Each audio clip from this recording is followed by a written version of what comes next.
यदि आप पुरुष हैं और आपकी उम्र 55 साल से ज्यादा है तो कोशिश करिए कि आप अपने हृदय का ध्यान रखिए। और अगर आप महिला हैं तो फिर और आपकी उम्र 65 साल से ज्यादा है तो आपको अपने हृदय का विशेष ध्यान रखना है। ठीक है, तो ये दो कारण, एक तो पारिवारिक इतिहास, अगर पारिवारिक इतिहास है, अगर मम्मी पापा को, दादा दादी को, नाना नानी को, किसी को है अगर ऐसी दिक्कत, तो देयर आर चांसेस कि आपको भी ये दिक्कत हो सकती है, जिसे हम इन शॉर्ट जेनेटिक फैक्टर्स कहते हैं या हेरिडिटरी फैक्टर्स कहते हैं। ठीक है, दूसरा, बढ़ती उम्र के साथ साथ भी क्या होता है, जो हमारे ऑर्गन्स होते हैं, हमारे जो शरीर के अंग होते हैं, वो काम करना धीरे धीरे उनका कम हो जाता है। तो उम्र का भी बहुत ध्यान रखिएगा। 55-60 से ऊपर आपको अपने हृदय का विशेष ध्यान रखना है। ठीक है, इसके बाद बात आती है मोटापे की। अगर आपका विसरल फैट 5 से ज्यादा है, नोट डाउन कर लीजिए, अगर आपका विसरल फैट 5 से ज्यादा है, फैट परसेंट 30% से ज्यादा है, देखिए कंडीशंस है, वैसे नॉर्मली आप देखकर भी पता लगा सकते हैं, लेकिन अगर आपके पास बॉडी स्कैनर मशीन है, ठीक है, तो आप और अच्छे से अपने यूजर्स को समझा सकते हैं। अगर फैट परसेंटेज 30% से ज्यादा है तो आपको ध्यान रखने की जरूरत है। अगर आपका BMI 25 से ज्यादा है, ठीक है, तो फिर आपको ध्यान रखने की जरूरत है। ठीक है, अगर पुरुष के मामलों में अगर जो कमर है वो क्या है, छाती के नाप से 4 इंच या उससे ज्यादा है, तो आपको ध्यान रखने की जरूरत है। ठीक है, और महिला में अगर 8 इंच से ज्यादा है तो भी आपको ध्यान रखने की जरूरत है। इस रेंज को जरूर नोट डाउन कर लीजिए, क्योंकि जिनके पास बॉडी स्कैनर है वो बहुत आसानी से इन रेंज को चेक करके सब बता सकते हैं कि आपको अपने हृदय का ध्यान रखने की बहुत ज्यादा जरूरत है। ठीक है, इसके बाद बात आती है हाई ब्लड प्रेशर की। कॉमन प्रॉब्लम है, ज्यादातर सुना होगा कि जो ब्लड प्रेशर है हाई हो रहा है, लो हो रहा है, तो जिनको हाई ब्लड प्रेशर की दिक्कत होती है, ठीक है, उनका भी हो सकता है कि हृदय की समस्या उनको हो आगे चल के, तो उन्हें भी बहुत विशेष ध्यान रखने की जरूरत है। इसके बाद बात आती है कोलेस्ट्रॉल की, जिसके बारे में मैंने आपको पहले भी अभी बताया कि कोलेस्ट्रॉल का टेस्ट भी आपको जरूर करवाते रहना चाहिए। अब इसमें देखिए, जब जो कोलेस्ट्रॉल है ना, अब इसमें आपके LDL है, HDL है, ट्राइग्लिसराइड्स है और टोटल कोलेस्ट्रॉल है। ये 4 तरीके की अलग अलग वैल्यूज आपके टेस्ट में आती है। मैं ज्यादा डेप्थ में नहीं जाऊंगी, आप सिर्फ इन रेंज का ध्यान रखिए कि अगर LDL आपका 100 मिलीग्राम पर डेसीलीटर या फिर उससे ज्यादा है तो आपको अपने हृदय का विशेष ध्यान रखने की जरूरत है। अगर HDL आपकी 60 मिलीग्राम पर डेसीलीटर से कम है, यहाँ ध्यान रखिएगा, LDL ज्यादा नहीं होना चाहिए और HDL कम नहीं होना चाहिए, तो आपको अपने हृदय का ध्यान रखने की जरूरत है। ठीक है, इसके बाद बात आती है ट्राइग्लिसराइड्स की। अब ट्राइग्लिसराइड्स क्या है, जो ट्राइग्लिसराइड्स की जो मात्रा है वो यहाँ पे आपकी 150 मिलीग्राम पर डेसीलीटर या उससे ज्यादा नहीं जानी चाहिए, और जो टोटल कोलेस्ट्रॉल है वो आपका 200 मिलीग्राम पर डेसीलीटर या उससे ज्यादा नहीं होना चाहिए। अगर है तो फिर यहाँ पर आपको विशेष ध्यान रखने की जरूरत है। ठीक है, एक बार मैं स्क्रीन को स्टॉप करती हूँ। अब तक जो मैंने आपको जो रेंज बताई है, जो कारण बताए हैं, वो सभी को समझ आ गया हो तो एक बार हैंड रेस कर दीजिए, क्योंकि थोड़ा सा नया टॉपिक है, समझने में आपको टाइम लगेगा। ठीक है, और नहीं समझ आ रहा तो रेंजेस जरूर नोट डाउन करिए। ठीक है, कि हम बार बार इस सेशन को रिपीट करेंगे तो और आपको अच्छे तरीके से समझ आ जाएगा। ठीक है, चलिए कोई नहीं, अब हम आगे स्टार्ट करते हैं और इसके आगे की और क्या क्या कारण हो सकते हैं। ठीक है, ये रेंजेस नोट कर लीजिए कि अगर इनसे ज्यादा है तो फिर हमें अपने हृदय का ध्यान रखने की जरूरत है। इसके बाद अगर हम बात करते हैं, अगला कारण क्या हो सकता है, डायबिटीज। ठीक है, अगर डायबिटीज यानी कि अगर किसी को शुगर की दिक्कत है तो ध्यान रखिए, जब लॉन्ग टर्म तक शुगर की दिक्कत होगी, जब लंबे सालों तक, देखिए डायबिटीज एक ऐसी बीमारी है जिसे आप जड़ से खत्म नहीं कर सकते, लेकिन हाँ आप अगर आप परहेज रखेंगे, प्रॉपर अपना मेडिसिन लेंगे, टाइम पे सप्लीमेंट्स लेते रहेंगे, तो आपको ये नुकसान नहीं पहुंचाएगी। लेकिन जब ये लंबे समय की हो जाती है, 15-20 साल हो जाते हैं किसी को, तो एक समय पर आके ये हमारे किसी न किसी ऑर्गन को, हमारा जो शरीर का अंग होता है, उसे जरूर अफेक्ट करती है। ज्यादातर केसेस में ये नोट किया गया है, या तो हृदय को अफेक्ट करेगी या फिर किडनी को इफेक्ट करती है। तो जिनको शुगर है वो उनको भी बहुत ज्यादा ध्यान रखने की जरूरत है, ठीक है। तो स्पेशली जो डायबिटीज के पेशेंट हैं उनको तो जरूर कहिए कि अब आप अपने हृदय का भी ध्यान रखना स्टार्ट कर दीजिए, ठीक है। इसके अलावा निष्क्रिय जीवन शैली, यदि आप रोजाना व्यायाम नहीं करते हैं तो भी आगे चलकर आपके हृदय को नुकसान पहुंच सकता है। ये एक कॉमन प्रॉब्लम है जो ज्यादातर व्यायाम नहीं करते हैं, ठीक है। जाहिर सी बात है, देखिए आप व्यायाम नहीं करोगे, आपका वजन बढ़ेगा तो आपका आगे जाके आपके हृदय पर उसका कहीं ना कहीं अफेक्ट आएगा। तो सारी चीजें क्या है, एक दूसरे से कोरिलेटेड है, ठीक है। इसके बाद बात आती है अस्वस्थकारी भोजन की, ठीक है। जब हम बहुत ज्यादा कार्बोहाइड्रेट्स का सेवन करते हैं, यानी कि चावल, रोटी, परांठा, ठीक है, ऐसी चीजें ज्यादा खाते हैं, और महीने में 4 बार से ज्यादा बाहर के बने भोजन का सेवन करते हैं, यानी कि रेगुलर हर हफ्ते आप बाहर का खाने जा रहे हैं, कचौड़ी है, समोसा है, पिज्जा, बर्गर, ऐसी फास्ट फूड वाली चीजें खा रही हैं जो तली हुई हैं और कार्बोहाइड्रेट रिच है, ठीक है। और अगर आप रोजाना 6 बार से ज्यादा खाना खाते हैं तो भी चांसेस है कि आपका जो हृदय है उसको आगे चलकर समस्याओं का सामना करना पड़ सकता है, ठीक है।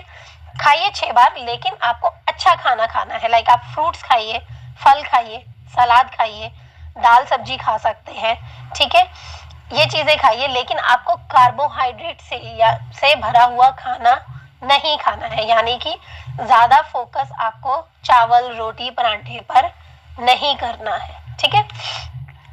तो देखिए अब तक हमने बात करी 8 ऐसे कारणों की जिनकी वजह से आपके हृदय में आगे चलकर समस्या हो सकती है। इसके बाद एक देखिए, ये एक रेयर है जो नॉर्मली इग्नोर कर दिया जाता है, ठीक है, इतना ध्यान नहीं दिया जाता इस कारण पे कि आराम के समय हृदय की गति, अगर आपको लगता है कि आप लेटे हुए हैं, आप सो रहे हैं और आपके जो हृदय की गति है, जो धड़कन है, वो बहुत ज्यादा तेज हो गई है, ठीक है, 100 धड़कनें प्रति मिनट से ज्यादा हो रही हैं, तो भी ये एक सिग्नल है कि हो सकता है आपके हृदय को आगे चलकर कोई समस्या हो या फिर हो रही है। तो इस चीज का भी बहुत ध्यान रखना है कि जब आप सो रहे हैं, लेटे हुए हैं, तो जो आपके हृदय की धड़कन है वो नॉर्मल होनी चाहिए, ठीक है।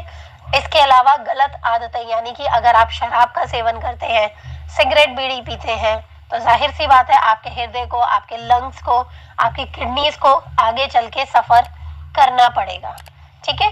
तो देखिए ये थे हमारे कारण जिनकी वजह से हमारे हृदय को आगे चलकर समस्याओं का सामना करना पड़ सकता है, ठीक है।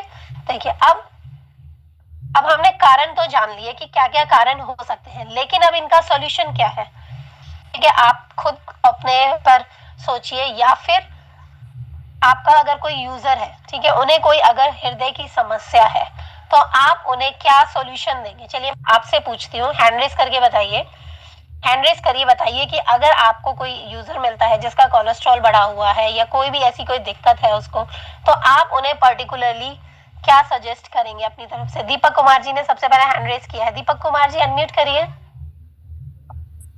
जी बताइए। जय आरसीएम जी नमस्कार जी, बताइए। गामा सजेस्ट करेंगे जी, न्यूट्रीचार्ज भेज ओमेगा सजेस्ट करेंगे और न्यूट्रीचार्ज मैन सजेस्ट करेंगे। जी, Nutricharge veg omega, Nutricharge man और गामा ओरिजिनल। गामा ओरिजिनल, जी बहुत ही बढ़िया। इसके अलावा आप उन्हें और क्या क्या सजेस्ट करेंगे। और उनको हम S5 भी दे सकते हैं, न्यूट्रीचार्ज S5। जी ठीक है, ये तो बात हो गई सप्लीमेंट्स की, ठीक है। इसके अलावा आप उन्हें और क्या क्या अपनी दिनचर्या में बदलाव करने के लिए कहेंगे? उनको एक्सरसाइज करने की सलाह दी जाएगी कि आप रेगुलर एक्सरसाइज करें और खान पान जो डाइट है वो प्रॉपर समय पर लिया करें। जी बहुत ही बढ़िया, चलिए ठीक है, चलिए बहुत ही बढ़िया दीपक जी। हेल्थ गार्ड भी कहा जाएगा कि आप हेल्थ गार्ड का ही सेवन करें, मार्केट का तेल आप न खाएं। जी ठीक है, इसके अलावा सोने में और कोई और बदलाव कुछ करने के लिए कहेंगे उन्हें? हाँ, नियमित रूप से जो नींद का जो एक ड्यूरेशन होता है कम से कम 6 घंटा, वो प्रॉपर वे में लें। अच्छा, आपके पास सबसे पहले सेहत किताब है? नहीं मैम, मेरे पास नहीं है, हम ऑर्डर कर लेंगे, आज ही ऑर्डर कर लेंगे। चलिए बहुत ही बढ़िया, वैसे आपने जितना बताया वो भी बिल्कुल सही बताया है। चलिए एक शंभू सिंह जी, आप अनम्यूट करिए। जी शंभू सिंह जी, आप बताइए। मैम, दीपक सर तो बहुत सारा चीज बताइए दिए, गामारिनोल तो हम देवे करेंगे, न्यूट्रीचा भेज जुमेगा तो देवे करेंगे। पहले मेरा ही खुद ट्राइग्लिसराइड 384 था, अभी मेरा 120 के आसपास है। और एक गामारिनोल भेज ओमेगा का ही खेल है, और एक्सरसाइज का हम डेली एक्सरसाइज करते हैं, उसको मिस नहीं करते हैं, चाहे जो भी हो जाए। पहले अपने लिए 1 घंटा, इसके बाद दुनिया के लिए 30 घंटा। जी सही बात है कि सबसे पहले आपको अपनी सेहत का ध्यान रखना है। और अगर आप नींद का मेरे पास क्या है कि मेरे मोबाइल में अलार्म लगा हुआ है 10:30, और 10:30 आते ही मेरा आंख बंद हो जाता है, आप मोबाइल नहीं देख सकते हैं, और सुबह 5 बजे ऑटोमेटिक टूट जाता है। तो मतलब आप अपनी नींद पे भी पूरा ध्यान देते हैं। जी। चलिए बहुत ही बढ़िया, शंभू जी ने देखिए कितने अच्छे तरीके से बताया कि उनका प्रॉपर पूरा रूटीन सेट है और क्या क्या हम उन्हें सजेस्ट कर सकते हैं। तो देखिए, जैसे कि शुरुआत में मैंने आपको बताया था कि जिनके पास ये सबसे पहले सेहत बुक नहीं है वो जरूर इस किताब को खरीदें। इस किताब में देखिए, अगर आप पेज नंबर 115 निकालेंगे, ठीक है, तो देखिए इसमें है हृदय के स्वास्थ्य के ऊपर पूरा बहुत अच्छे तरीके से डिटेल में बताया गया है। एक सेकेंड देखिए, अब नजर आ रही होगी आपको किताब, ठीक है। इसमें बहुत अच्छे तरीके से बताया गया है कि किस तरीके से नींद में बदलाव करना है, भावनात्मक स्वास्थ्य में बदलाव करना है, क्या क्या आप उन्हें व्यायाम सजेस्ट कर सकते हैं, ठीक है, क्या क्या व्यायाम सजेस्ट कर सकते हैं, आहार में क्या क्या बदलाव करना है, बहुत अच्छे से डिटेल में बताया गया है। तो मैं एक बार स्क्रीन को शेयर करती हूँ, वहां से हम डिस्कस करेंगे अच्छे से।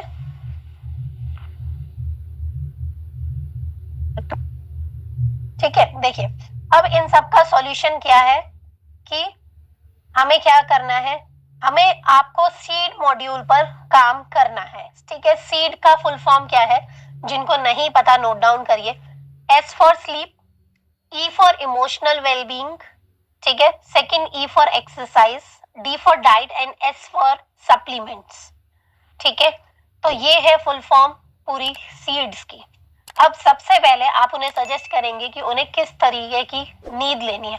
अगर आप चाहते हैं कि आप एक अच्छे हेल्थ एक्सपर्ट बने, ठीक है, तो फिर आपको क्या करना है, आपको उन्हें सही तरीके से एक एक सीक्वेंस में सजेस्ट करना है कि क्या क्या इनको बदलाव करने चाहिए, ठीक है। तो देखिए, सबसे पहले उन्हें सजेस्ट करिए कि आपको क्या करना है, 7-8 घंटे की नींद जरूर लेनी है, ठीक है।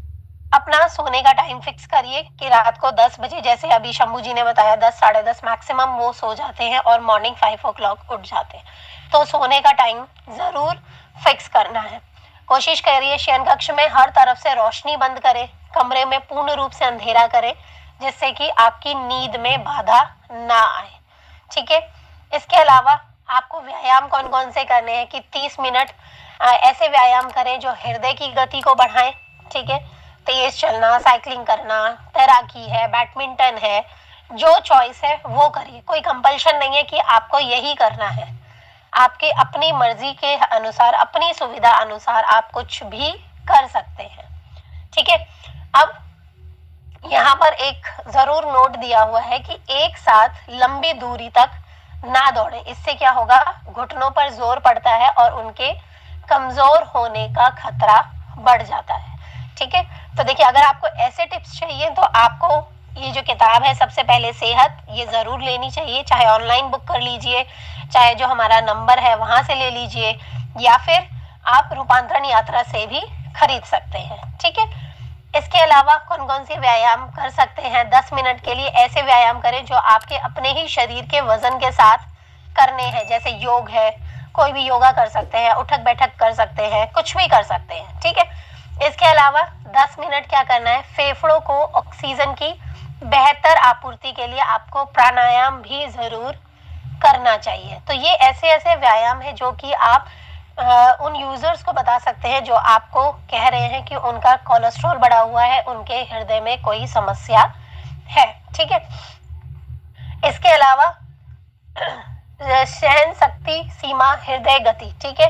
अब ये क्या है कि वो हृदय गति जिसके पार जाकर आप अपने हृदय को उसकी क्षमता से ज्यादा काम करने पर मजबूर कर देते हैं, ये क्या कहलाता है? एंड्योरेंस हार्ट रेट, यानी कि सहन शक्ति सीमा हृदय गति। इन शॉर्ट की जो हमारे हृदय की जो गति है, ठीक है, धड़कन जो है, हृदय की जो गति है, ठीक है, वो अपने नॉर्मल रेंज से ऊपर जाके जब काम कर रही है तो वो कहलाती है सहन शक्ति सीमा हृदय गति, ठीक है। अब कैसे आपको कैसे पता चलेगा कि आपकी सहन शक्ति क्या है, ठीक है? तो देखिए, मैं यहाँ पे आपको मेथड बता रही हूँ, सभी अपनी अपनी कैलकुलेट करके चैट बॉक्स में बताइए, ठीक है। एक काम करिए, आपकी जितनी भी उम्र है उसे 220 में से घटाइए।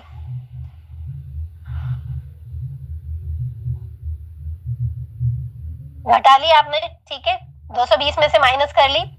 उसके बाद आपको क्या करना है, जो भी संख्या आई है उसका 50% लीजिए। अगर लाइक 44 आई है तो उसका 50% लीजिए, यानी कि उसका 50 हो गया आपका 22%, 22, ठीक है। और उसी संख्या का 85% लेना है, जो आई है उसी संख्या का 85% भी लीजिए, यानी कि जो 44 अगर आई है तो उसका 85% लीजिए,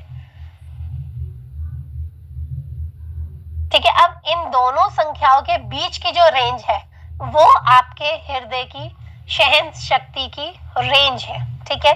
अगर आपके हृदय की सहन शक्ति की सीमा रेंज 90 से 153 है, ठीक है, तो आपके हृदय की गति अगर 153 से ऊपर जाती है तो आपको खतरा हो सकता है, ठीक है। जरा फटाफट से जरा चैट बॉक्स में मुझे बताइए कि आप सभी की हृदय की सहन शक्ति सीमा कितनी आई है।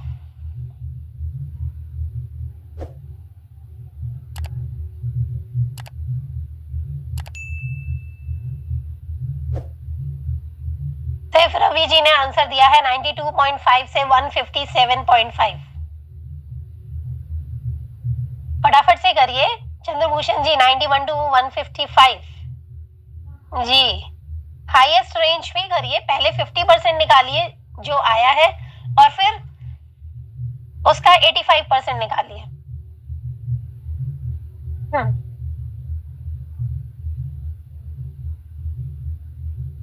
देखिए, इस तरीके से आप इसका स्क्रीनशॉट ले सकते हैं। अगर अभी नहीं निकाल पा रहे तो आप बाद में निकाल लीजिएगा, लेकिन इस मेथड का स्क्रीनशॉट लीजिए, ठीक है। और इससे क्या है, देखिए, ये एक एक्स्ट्रा टिप है जो नॉर्मली किसी को भी नहीं पता होगा, जो आपके यूजर्स हैं उन्हें आप बता सकते हैं कि देखिए आपकी जो रेंज है ना वो देखिए इससे ऊपर जा रही है, और फिर देयर आर चांसेस कि आपको खतरा हो सकता है, ठीक है। तो ऊपरी रेंज के बाहर जाने पर अपने आप को क्या करना है, कोशिश करिए कि एक्सरसाइज करिए, खाने पीने में बदलाव करिए, अब उस रेंज को कम करिए, नहीं तो ये आगे चलकर खतरनाक साबित हो सकता है, ठीक है। तो देखिए, चलिए अब यहाँ पे एक रेफरेंस रेंज है कि क्या क्या कितनी कितनी होनी चाहिए, कि अगर किसी की 50 साल है तो 85 से 144.5 होनी चाहिए, 53 है तो कितनी होनी चाहिए। ये रेफरेंस रेंज की आप एक स्क्रीनशॉट ले सकते हैं, स्क्रीनशॉट ले लीजिए। तो आपको आगे चल के ना, देखिए, एक ये वाला मेथड की स्क्रीनशॉट जरूर लीजिए और एक इस रेंज की जरूर लीजिए, कि ये एक एक्स्ट्रा चीज है जो नॉर्मली कहीं नहीं लिखी होती और आप अपने यूजर्स को बहुत अच्छे से इसे समझा सकते हैं। ये एक प्लस पॉइंट है। आप बहुत आराम से उन्हें समझाइए, उनको सीड्स मॉड्यूल पर समझाइए और साथ ही साथ उन्हें सप्लीमेंट भी सजेस्ट कर सकते हैं। इससे क्या होगा कि आपके ग्रोथ में, आपके बिजनेस में ग्रोथ करने में आपको मदद मिलेगी। ठीक है, इसके बाद हम बात करेंगे भावनात्मक स्वास्थ्य की। कोशिश करिए, उनको बोलिए कि अच्छे हंसी मजाक करिए, अच्छे दोस्तों और अच्छे साहित्य से खुद को खुश रखें। अपना मेंटल हेल्थ भी सही करना बहुत ज्यादा जरूरी है। हंसने का कोई भी मौका हाथ से ना जाने दें। इसके बाद डाइट पर फोकस करिए। तली हुई चीजें नहीं खानी है, फल, सब्जियां, साबुत अनाज, नट्स, ऐसी चीजों का सेवन ज्यादा करिए। ठीक है, बाहर के जितने भी ये कोल्ड ड्रिंक्स वगैरह हैं, पैक जूसेस हैं, अवॉइड करिए, नहीं खाना है। खाने में नमक का उपयोग कम करें। अगर हाई बीपी की दिक्कत है तो नमक कम लेना है। ठीक है, साथ ही साथ कोशिश करिए कि दिन में फल और सब्जियों का सेवन जरूर करें। इसके बाद कि आपको भरपेट नहीं खाना है, 80% तक खाना है। एक बैलेंस्ड फूड लेना है। ठीक है, बैलेंस्ड खाना लेना है जिसमें प्रॉपर सही मात्रा में आपके फल भी होने चाहिए, सब्जियां भी होनी चाहिए, प्रोटीन भी होना चाहिए, फाइबर भी होना चाहिए और ओमेगा 3 भी होना चाहिए। और कोशिश करिए कि कम से कम दिन में 2.5 से 3 लीटर पानी जरूर पीना है। ठीक है, दिन में 3 बार से अधिक भोजन नहीं करना है। और इसके अलावा अपने जो आपका तेल है उसका भी सही तरीके से इस्तेमाल करना है और धूम्रपान नहीं करना है। ठीक है, तो ये बदलाव हुए हमारे डाइट के ऊपर। अब हम बात करते हैं कि ऐसे कौन कौन से पोषक तत्व हैं जो कि हमारे हृदय के लिए बहुत ज्यादा जरूरी है। चलिए, अभी हमारे 262 साथी जुड़े हुए हैं। चलिए आप लोग बताइए मुझे चैट बॉक्स में लिख के कि कौन कौन से ऐसे न्यूट्रिएंट्स हैं जो कि हमारे हृदय के लिए बहुत ज्यादा जरूरी है। बताइए।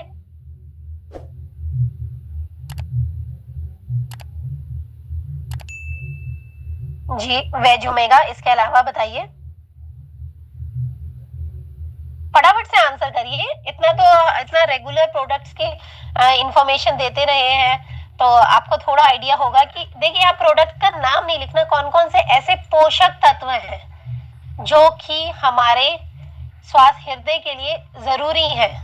गामा, ठीक है, न्यूट्रीचार्ज मैन, ठीक है, देखा जाए तो मल्टीविटामिन, ठीक है, अलग अलग प्रकार के विटामिन और मिनरल्स जो है वो हमारे लिए जरूरी है। ओमेगा 3 जरूरी है। जी, बहुत ही बढ़िया। चलिए, जिन्हें नहीं पता उनको हम एक बार और अच्छे से बताते हैं कि कौन कौन से ऐसे पोषक तत्व हैं जो कि हमारे हृदय के लिए बहुत ज्यादा जरूरी है।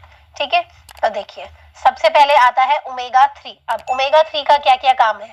ट्राइग्लिसराइड्स कम करने में मदद करता है। ठीक है, हमारे हृदय की जो गति होती है उसे कंट्रोल करने में मदद करता है।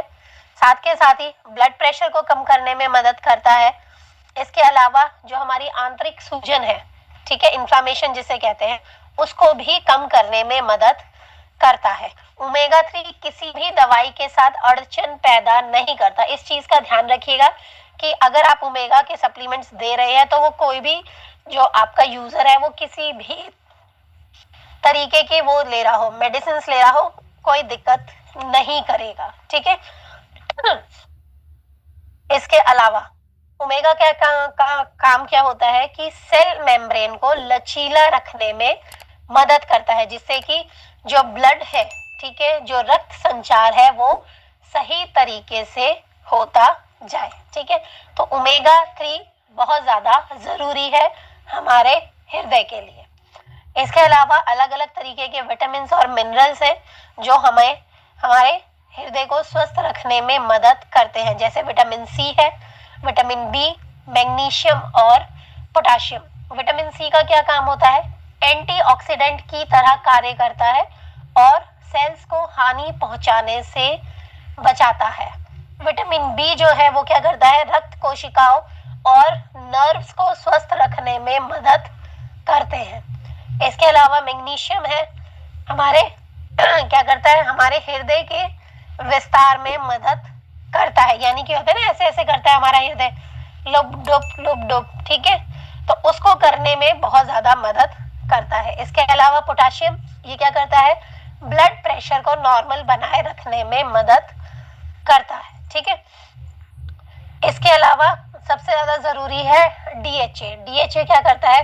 ब्लड प्रेशर को कम करने में मदद करता है, रेस्टिंग हार्ट रेट पर अच्छा प्रभाव डालता है, रक्त में थक्के के जमाव को कम करता है, यानी कि अगर मैं सिंपल भाषा में बताऊं तो ब्लड को क्लॉट होने से रोकता है। एक सेकेंड।